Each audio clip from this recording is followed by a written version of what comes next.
Welcome to the Wealth Education Series with the Emerson Group. My name is Nick Emerson, and I specialize in representing buyers, sellers, and real estate investors with the 1031 exchange strategy. Today's call, I'm joined by Joe Viery with the U.S. Tax Advisors Group, and we're going to be talking about cost segregation, which is a huge buzzword that a lot of people often hear about, yet they don't really know what it is. And I'm guilty of this, right? I thought this was a huge, sophisticated process. It was going to take a lot of time and energy, and I didn't want to do it, and I didn't know a whole lot about it.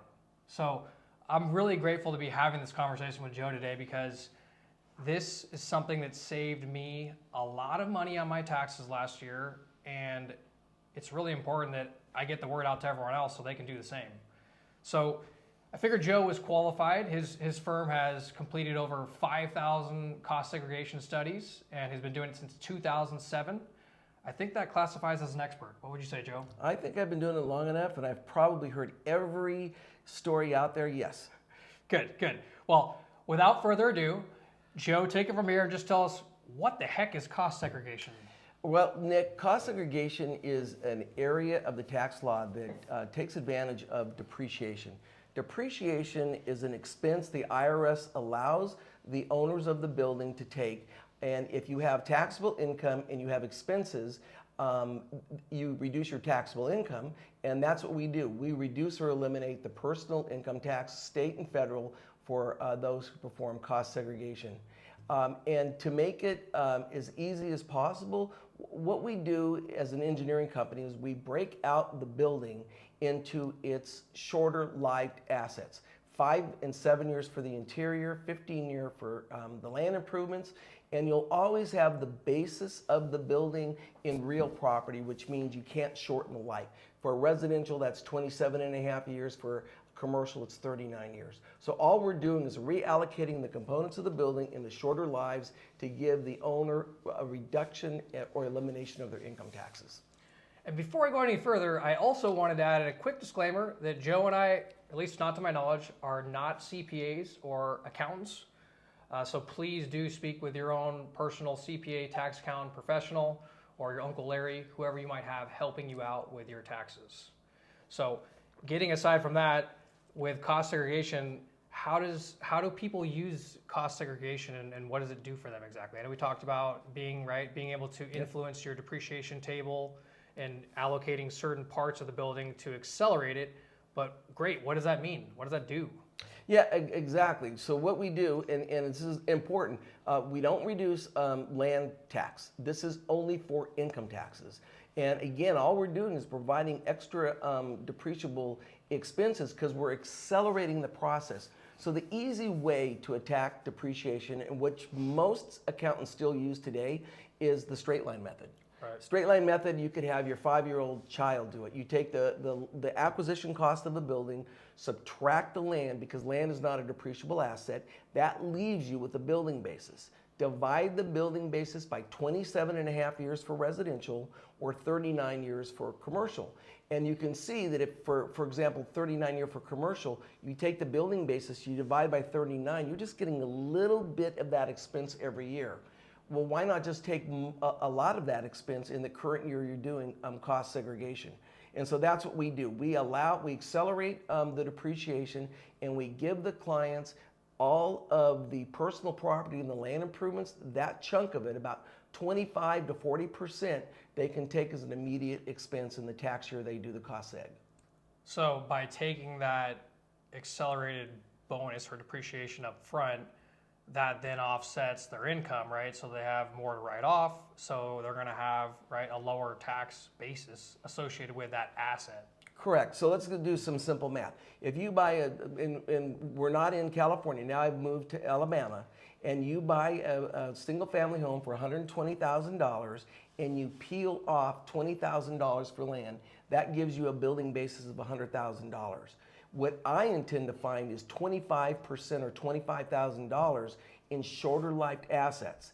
Because we are in the last year of the 100% bonus, If I find $25,000, what that means to the property owner, the owners of the building, is that you're going to get a $25,000 deduction the year that you do the cost seg. So if we're talking about tax year 2022, that's the tax year we're working in. If I give you the $25,000, that $25,000 reduces your taxable income by $25,000. So if you own 4 buildings, obviously that would be $100,000. So it's a big, big advantage for those who pay income taxes. Perfect. Now, I think one of the next things would be really the misconceptions about cost segregation. Like, what would you say the public perception about it, or what they get wrong about it? Well, you talked a little bit. There's so many misconceptions. One of them is it could only be used for residential property, or only commercial property, or I can only do it in the tax year that I buy the property. There's so many misconceptions. We can go back 15 years and calculate how much depreciation you should have taken by accelerating it versus how much depreciation you've taken, and we can determine whether it makes sense to go back however long you've owned the building. It's not a bright line. I say 15 years. Well, I just want to say this is a great point, because personally, even as a real estate professional, I thought that cost segregation could only be done for a commercial asset. And I found out that's not true. In fact, you can do it for residential, for detached properties. So I was able to get a report done by your firm, and alone in last year's tax reporting, I was able to save over $20,000 in taxes. Yeah, and that's big for most investors. I mean, if you're talking, I used the 100,000, but if you have $1 million building, I'm going to give you, a little bit higher than residential. I'll probably give you about a $300,000 increase in your depreciable expense. $300,000, that's going to put a serious dent into your income taxes that it's due. And the great thing about this is that if you don't use all of the expenses I give you, they carry forward for, I don't know exactly, but it's at least 15 years. The net operating losses carry forward. So if you don't need all the losses this year, you carry forward until you use them all up. And I just want to point out, I think this is like another element to investing in real estate, where a lot of people have laser beam focus on the cash flow, right? And once I realized the benefit of this and how I could utilize it, I recognized this was another, caveat of cash flow sense, right? I'm paying less money to the government and the state of California, and with that, I get to use that money, repackage it, and invest in more real estate. So it's another tool to help you preserve capital, but build wealth. And I think that's huge, because a lot of people don't talk about it. Right. And it's an important part of the puzzle to make a very comprehensive and appropriate investment strategy and portfolio. Yeah, as a matter of fact, one of the objections of misconceptions out there is that a lot of people think, well, if I do this, it's going to trigger an audit. Cost segregation has been around for longer than I've been in the industry. It's been around for, some people say, decades, in different names, different forms. But in terms of this form, which is the one that we're all using now, bottom line is that the IRS recognizes that there are items in the building that simply don't last 27 and a half years. If you own a single family rental property and you look down at the carpet, if I point at the carpet on the floor and ask you, is that going to last 27 years, you'd go, are you crazy? I'll be lucky if I get 5, 6, 7, 8 years. Well, the IRS has identified hundreds of components of the building that fall into that same category, where they're considered personal property, and bottom line is I can shorten the life of that property from 27 and a half years to 5 years. So that's a misconception. It does not create an audit. Now, if you do get audited, they may look at the cost seg report and they may have questions for me, but bottom line is, once I answer the questions, the IRS goes away. I've never had the IRS turn down any of my findings in the years that I've been doing this. It's huge, and I think that's important for people to hear, because it was written into the code to use if you choose. Yes. Right? Oh, if anybody has a hard time sleeping at night, go to the audit technique guidelines for cost segregation. It's an IRS document. It's about 200 pages long, and the IRS spells out all of the details of how to do a quality study. That is my Bible. That is U.S. Tax Advisors Group Incorporated. We use the audit technique guidelines. We play by the rules. We do everything according to the IRS's demands on how to produce a quality study. One thing I want to also go back to is you'd mentioned, so I thought, initially if I bought a property, right, I would have to do the cost segregation for the depreciation table the first year I owned it, right? Like, hey, that's part of it. And then I realized Joe educated me, I could go back, right? So if I bought a property a couple years ago that I put into the rental market, then I could still go back and use the cost segregation, which is exactly what we did on one of my properties in Charlotte. So I think that's another important point of if you have rental property and you think you missed the boat on it, no, you can still benefit from this. And then secondly, I wanted to mention that although we accelerate some of the depreciation, you're still getting depreciation write-offs every year, right? It doesn't just get phased out in the first year. There's still additional, because not every component can be classified into a 5-year or 15-year. So some components still have to remain 27.5-year, which would be the non-structural, or what would be the? Well, the ones that have to be thrown into the real property, that's the IRS classification, which are the main form of the building. So the doors, the windows, the roofing, the foundation. So we always will leave a big chunk of the building in straight line into 27.5 or 39 years. Why is that important? Because going back to objections, another objection from accountants who don't know the time value of money, they say, well you're going to get the same benefit by waiting 27.5 years or 39 years. Why are you doing it now and taking that depreciation?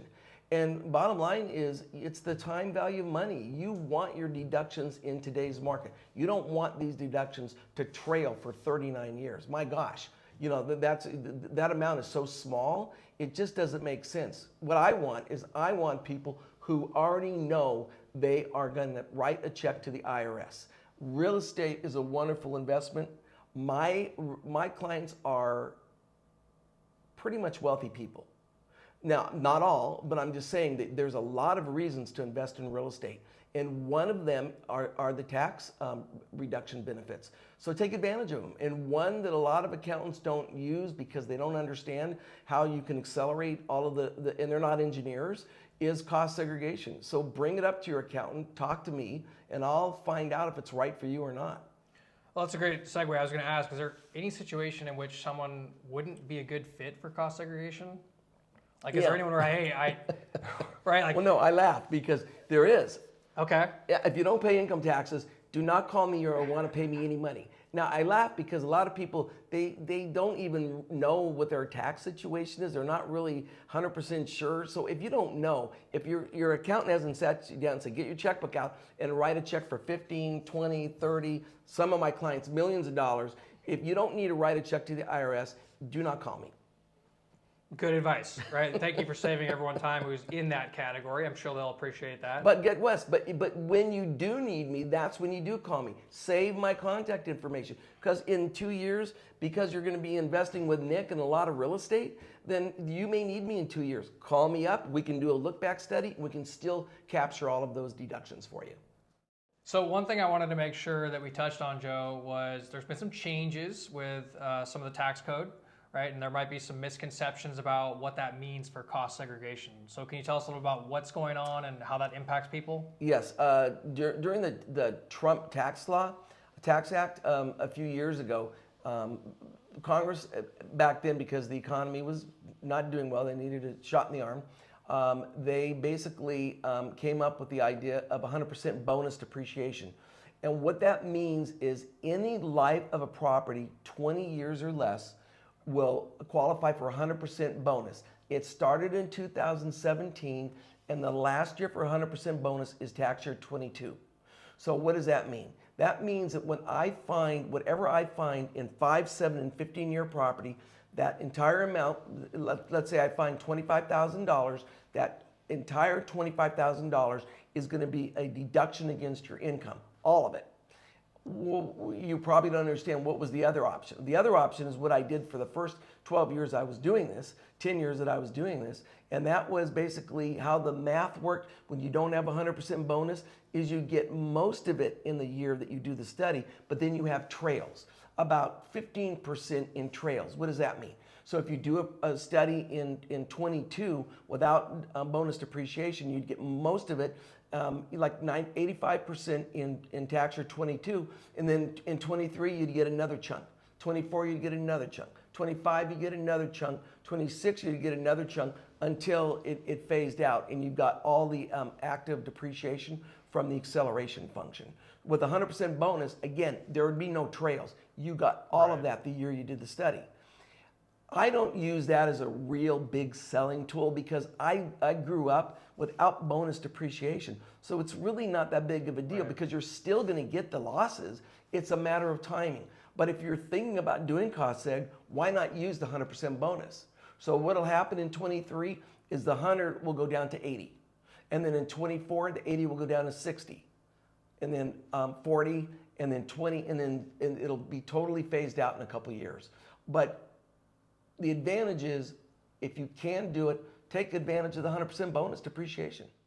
All right, Joe, so there's two different types of modeling or reporting that you do, right? Yes. There's a kind of the 500,000 and less asset versus a larger asset. Right. What are the two different types of modeling you guys do, and what does that look like? Well, like I said, I've been doing this since 2007. And back in that day, it was relatively, on this go-around of cost seg, it was relatively a new concept. My most number one question I always got was, this must be a scam. You can't save me $50,000. This is against the IRS rules and regulations. So I after we got through with that, then we started doing cost seg, but we only did the detailed engineering approach. What does that mean? That means that approach is we go to every building, we document the building, meaning we take photographs of the entire outside, inside of the building, and then we measure everything and we price everything. So obviously I've got to send somebody to the building. So if your building is in Alabama,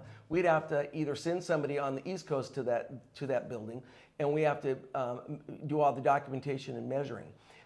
Obviously, thousands of dollars to do one of the detailed engineering studies. And just to interject, so this is for the commercial building, right? This is where obviously it's going to be more costly because they're going out to the property. Yep. They're doing a lot more intensive things versus the lower cost. But even residential, I mean, I have properties in Big Bear that are $2 million properties and we do cost seg on, but we have to go to the property. It can't be done on the other type of study which we do because we recognized that those studies cost thousands of dollars, that we came up with another approach. Again, it's still approved by the IRS. We call it the modeling approach, and all we're saying to the IRS is, look, for this property with this type of construction at this address with these numbers, meaning the building basis numbers, basically this is what you will expect to find in that building. So we're doing an analytical approach. We're taking the thousands of properties we've done like it in the past, and our engineers are able to break it out without having to go to the property. Those studies cost hundreds of dollars. Let's just throw out a number between $500 and $700 depending on some parameters. But bottom line is it makes it very affordable to do cost segregation if we're doing the analytical approach. Right. And I thought my math might be accurate. If I spent about $600, right, and I got this report, and I was able to save $20,000 in taxes, I figured it was a pretty good deal. Is that fair? I think it was a very my good math? deal. Is it? No, okay, no, just want to make sure it was correct. The value proposition, I like to say, to make it easy in my feeble mind, 10 times my fee. So let's say I charge you $600.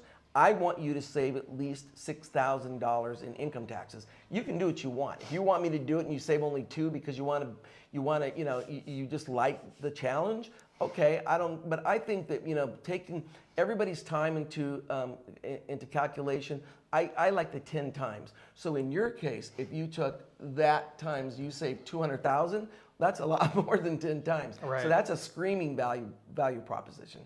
I thought it was enough just to be able to say I did cost seg, which sounds pretty cool. because a lot of people use that term and throw it around, and I thought they looked pretty cool back then when I didn't know what it was. But so for the more intensive report, it's thousands. For the 500,000 or less asset, it's hundreds. Now, roughly, what's the time period? How long does it take to do these reports? Like, if I were to call you today and say, Joe, I need one on a commercial asset of mine, when could I expect the report? This is what we tell our clients. 30 days after we get all the information in and that we go out and we do the inspection. So whatever date that is, within 30 days, you're going to have the full report. The modeling report, it could be as little as 10 days. We can do those, of course, a lot quicker. It just depends on when people come to us. So we have tax deadlines. We're tax deadline driven. A couple days ago, March 15th, was the deadline for on-time filings for entities. You own a property in an LLC, LP, corporation, that was your deadline. If you didn't file, you're late. And then if you have your personal filing is April 15th. These are both on time. For whatever reason, my clients tend to extend. That means September 15th for entity filings and October 15th for the personal tax return. And don't forget the way way it works is the entities are flow-through entities. So bottom line is your flow-through entity, your LLC, will have that deadline, but then you probably aren't going to be filing your personal taxes until the April or the October deadline. So don't get confused. If you have an entity, it's due either March 15th or September 15th. And if this property is in San Diego because of the natural disaster, from Governor Newsom, you have until October 16th this year to file your taxes. Yay! Also, you have a lot of time. 1031 exchange, you also have until October 16th. So 4 or 5 months of searching versus 45 days because of that natural disaster. So, Joe, what would be an example, like if you have a building, you're going to sell it soon, like is that something you would recommend? No, but there's another part of the law, which IRS code, which is called depreciation recapture. And what the IRS is saying, hey, we're giving you all of these deductions. Now when you sell the property, you're going to have to pay some of those deductions back. So in talking all over the nation and meeting with CFOs from high-powered organizations that own real estate, I've come to the idea, belief, and again, this is just me talking, not legal or tax advice, that about a 1.5 to 2 year hold makes it worthwhile. If you're a flipper, you're going to sell a property within a 1.5 years, don't do it. Save your money because you're going to have to pay it back anyway. And so it's a time value, but if you only have a year to use the money, it's not going to be worth it. So my thoughts is a minimum of a 1.5 to 2 year hold. Okay. If not, don't do it.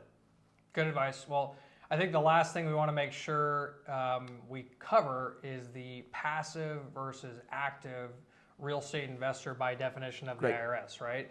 Depending on how you're classified, you may have more or less options within how you compare the gain or the loss with your income. So explain to us how that works and the difference between the two. Okay, passive versus active. Basically, a passive investor is somebody who makes their income in another job, a W-2 job. They're making taxable income. Let's just throw something out there, not picking on them. You work for Costco and you get a paycheck from Costco. And now you invest in real estate. Because your primary source of income is Costco, you're a passive investor. The IRS doesn't want you to use those passive losses to affect the Costco income. So they've made limitations on passive investing. Now, I can't give you accounting advice, but what I would suggest you do is you would take your estimate, we don't charge for our estimates, to your accountant and say, Mr. Accountant, I'm a passive investor. Can I use these passive losses? If your accountant says yes, by all means move forward. But if they say no, only use the extra losses when you need to. So if you need to use the limited losses, well then by all means take them. We have a lot of investors who are passive investors. So I don't want to scare anybody. It's just that, I don't want to take anybody's money who really can't use the losses. The number one source of investor is the active investor. So if you're a real estate professional, or you spend at least 750 hours a year working your real estate, you are a real estate professional, and even if you have money coming in on a W-2, you will qualify for an active investor. Now, what does that mean? That means all the losses I find can go against all of your income instead of just your passive income. And that's big. So now your Costco income, you can use your losses against your Costco income if you qualify as an active real estate investor. So in that situation, your income could reflect a negative figure. Oh, yeah. And here's one little tidbit, which is really cool, but I'm going to say this really quickly, is you can go back about 3 years, and if you've paid income taxes, you can take the losses I find in cost segregation and get a refund. And that is part of the CARES Act tax law, and it's a simple filing. It's not amending your taxes. You just tell the IRS, hey, I got all these boatload of deductions. I want to get a refund back for the taxes I paid in 2021. So the 750 hours, like that's searching for real estate, that's underwriting and analyzing deals for a possible purchase, right? That's going out inspecting properties too. I mean, it could be a culmination of a lot of things to comprise of 750 hours. I tell my clients, look, get a diary, write this stuff down. You go to Hawaii, I would go to the real estate office and I would say, let's go look at a condo, honey. And I would take a look at that condo, keep that business card, and I would say that, whatever hours you want to allocate to that Hawaii trip should be allocated to your 750 hours as a real estate professional. And by the way, it's even less if you own a short-term rental, which is an Airbnb. The 750 drops down to 500, so they've made it a little bit more attractive to be a short-term rental. However, one thing I want everyone to realize is short-term rentals are like a hotel. They're not residential. So if you have a single-family home and it's an Airbnb, it's a 39-year asset, not a 27.5-year asset, because it's viewed by the IRS as a hotel. That's a great point. I would have never thought of that. And a lot of accountants don't even know that. So we have to remind them, hey, this is not a residential unit, even though it looks like one. Right. Well, so what should someone be looking for in a cost segregation company if they're not already compelled to call you from this information? I would tell them to look at how they do the study. The lowest on the totem pole is somebody who just guesses, meaning that they're not an engineering company. They've got some sort of a program or an Excel sheet and they're just making numbers up. You can make numbers up all you want. It's when you get audited that your numbers are going to fall through and you're going to get penalized by the IRS. Part of our value of U.S. Tax Advisors Group Incorporated is that we defend our work. So if the IRS has any questions, we will defend our work against audit. So make sure your company is there for you and will defend their work. So those two things. Number one, do they play by the rules, meaning the audit technique guidelines? And number two, do they defend their work? That's the kind of company you should go after. The more experience, the better, but I'm not going to play that card, meaning that, you could have somebody who's been in the industry for a while and still might be a very good engineer. But I would obviously look at the experience of the company and how long they've been doing it.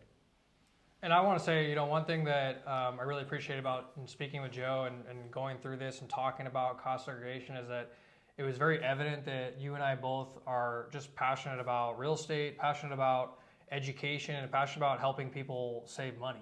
Yeah. Like we wanted people to hear this just for the benefit of, even if it doesn't have any impact with you or me, if this call saved you tens of thousands of dollars, that's fantastic. Like that was worth us sitting down and having this conversation for. Definitely. We're here to enlighten everyone, because even if you may not use it this year, what about next year? And then what about your family? What about your friends? When you talk to dad and dad says, yeah, I just had to write a check out to the IRS, say, wait a minute, you own real estate, Dad. Have you done this accelerated depreciation? If you haven't, call Joe.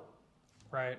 Well, if we haven't saved you enough money already, I figured we'd throw in one or two more extra little tidbits surrounding the energy credits, right? Another way where you can save some money every year that a lot of people probably have no idea about and probably spent money in this category in the past couple of years. If you're a value-add investor, I can almost guarantee you have, because when you go into a home and you buy something really, really low on the totem pole, meaning it's, it's a pretty decrepit property. If you find some, for a lower, what do? You invest your money and you fix it up. Well, what do? You probably replace the HVAC. You probably put in low energy lighting. If you replace the lighting, it's pretty hard nowadays not to replace anything in a building that's not energy efficient. Now, you can do it if you're really, really frugal and you want to go super cheap. I guess you could, but most of the time, for example, in California, if you do any value add investing, you're going to probably increase the energy efficiency. And so there is a part of the tax code, it's called the 45L, and the 45L is a tax credit. It's not an extra depreciation deduction, it's an actual credit. What does that mean? If you get a $5,000 credit from the IRS and you owe $100,000 in taxes, you now owe $95,000. It goes straight off the bottom line. and it's been around for a while, these 45L, but what happened is in September with the Inflation Act, they finally enlarged the scope and they made it available for guaranteed for 10 years. So that's what turned everybody into going like, oh, really? Now Congress is serious about this 45L energy credits, and they've raised the credit up to as much as this year for 23, $5,000 a door. Wow. And that's a door. For a single family home is one door, but if you have multifamily and you get 10 doors, that's $50,000 tax credit.